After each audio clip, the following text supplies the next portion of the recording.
Israel says it's going to cut its electricity supply to Gaza, just as there's renewed momentum on the ceasefire deal with Hamas. For the past week, Israel has already been denying entry to all humanitarian assistance after phase 1 of the deal expired. Hamas says the move to cut electricity to Gaza is cheap and unacceptable blackmail. US hostage envoy Adam Boehler says talks with Hamas have been very helpful. Boehler says Hamas has proposed a 5 to 10 year truce with Israel, during which the terror group would disarm and forego political power in Gaza.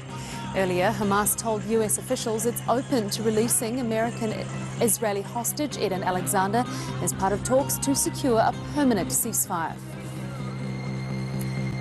Syria is putting together an independent committee to investigate recent violence on its northwestern Mediterranean coast, the traditional stronghold of the former Assad regime. The committee will look into any violations against civilians. President Ahmed al-Sharaa is calling for unity after major clashes between former Assad loyalists and the security forces. Canada's Liberal Party has chosen former central banker Mark Carney as its new leader. The 59-year-old will also take over as Prime Minister from Justin Trudeau, who announced his resignation in January.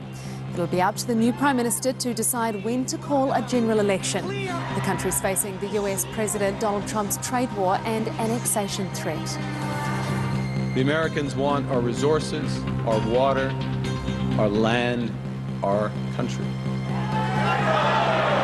Think about it. If they succeeded, they would destroy our way of life. Moscow says its forces have recaptured a number of villages in its western Kursk region and taken control of others in eastern Ukraine's Sumy region. Ukrainian troops seized about 1,300 square kilometres of territory in Kursk in August last year, and since then Moscow's intensified its efforts to reclaim that land.